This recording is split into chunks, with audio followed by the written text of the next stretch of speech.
let's listen to her dimension of success. Thank you. Thank you so much. Thank you for having me. Thank you, Pastor Joseph. Thank you, Sarah. Thank you. Thank you. Thank you. You too. You look amazing. Okay. All right. And yes, I celebrate everyone here today. All right. So I was born into a family of 11. Father, mother, 6 brothers, and 3 sisters. Okay, so I'm one of the ladies, and I remember very well that they all love to, go out, have fun and everything. I mean, at the little age of, 7, I remember very well. I was in grade 2, so I'll use grade because I know there are a lot of people around the world. So I think it's grade 2, yeah. So I remember very well that they were all outside playing, having fun with their friends. And I would just retreat back into the house at the age of 7. And I will sit, sometimes I will kneel, and I would just be praying. What I'm praying about, I don't even know at that age. And I know, that I would pray so, it was so fervent and intense, that I would be sweating. I would feel the presence of God around me. This happened for years and it's still happening. But at that age, I didn't understand what was going on. My mom will call me and she'll say, "What's going on with you? Are you okay?" And she'll touch, my body. She'll take me to the doctor the next day. "Doctor, please check her for me. I think she's, I don't know what is." Doctor will check and tell my mom she's fine. Nothing is wrong.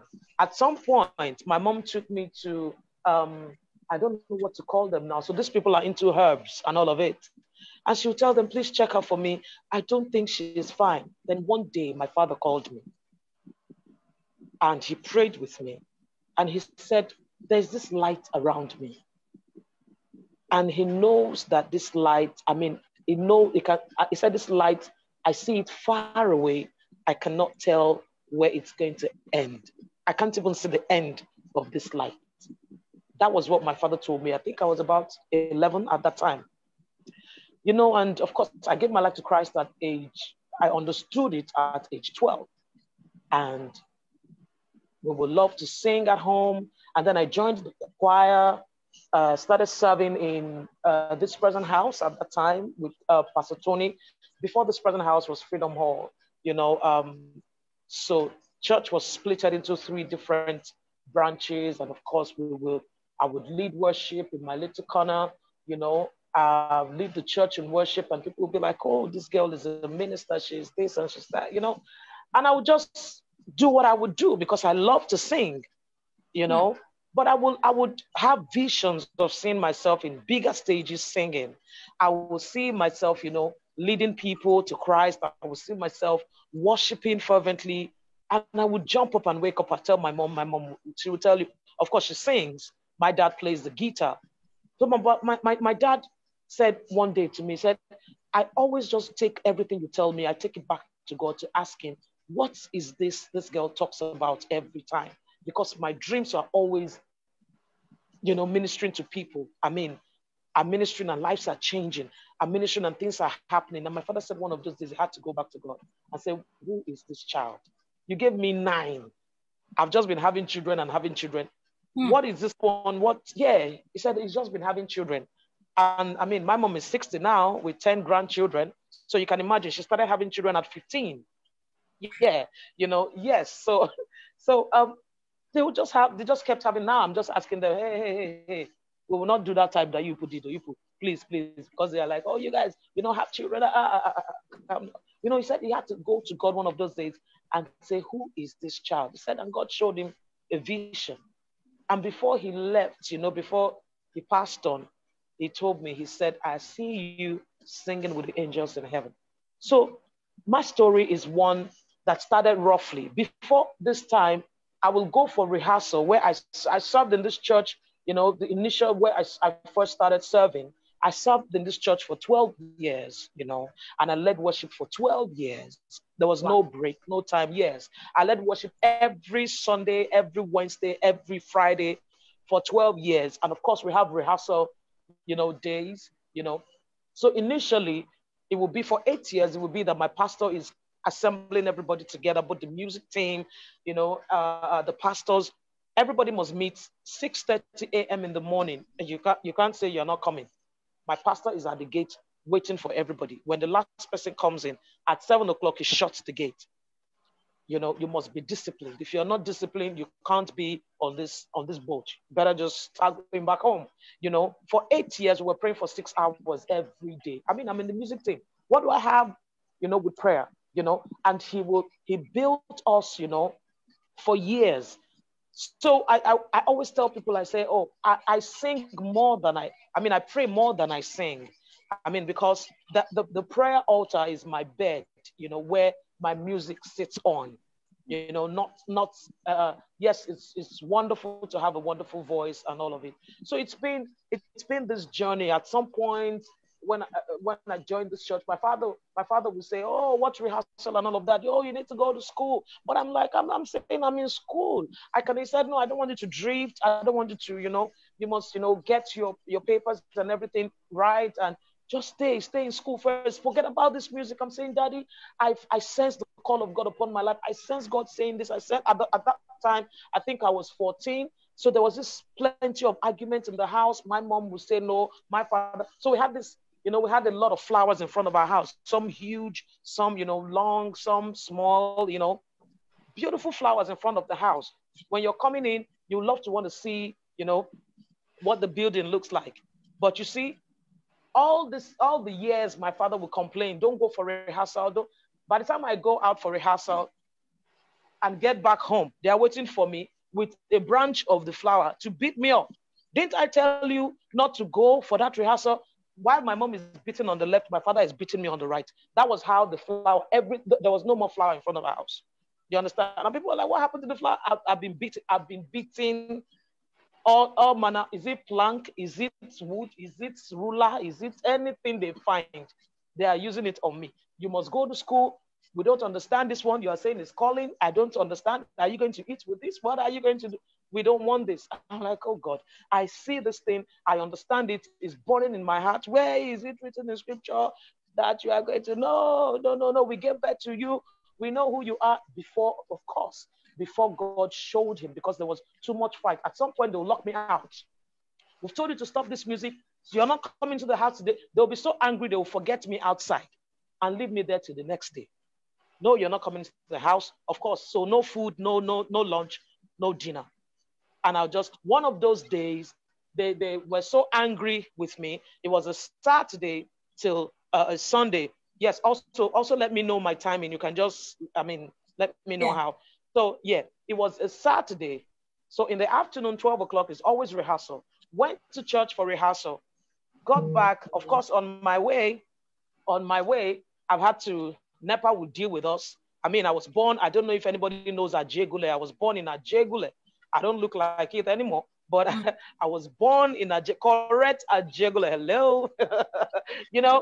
So to me, you're laughing, and so NEPA, in fact, that part is not even on the map. It's not on the map where I was born. It's not on the map. So don't even just bother.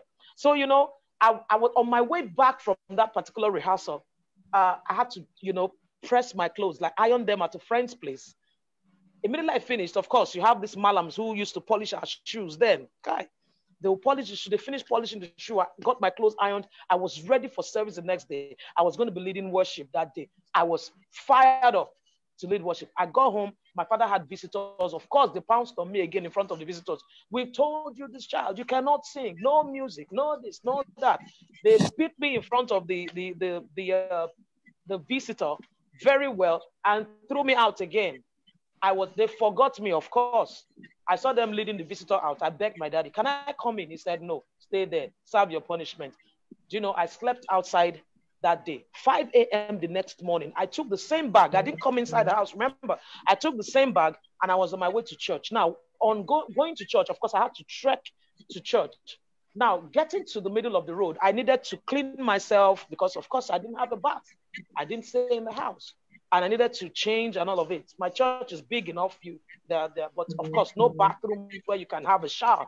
So I don't know if you guys, there are a lot of people here. I don't know how to explain it for everybody to understand. Those people, there are these people who have detergents, they tie it, tosin, omo. They will tie it, and they'll sell it on the road. So I bought on the road that day. So it was like 5:30 in the morning. I bought it and went straight to church. So I got to church, nobody was in church. I was happy there was nobody. Nobody would see me the way I looked. I really looked dirty. And then I went into the toilet.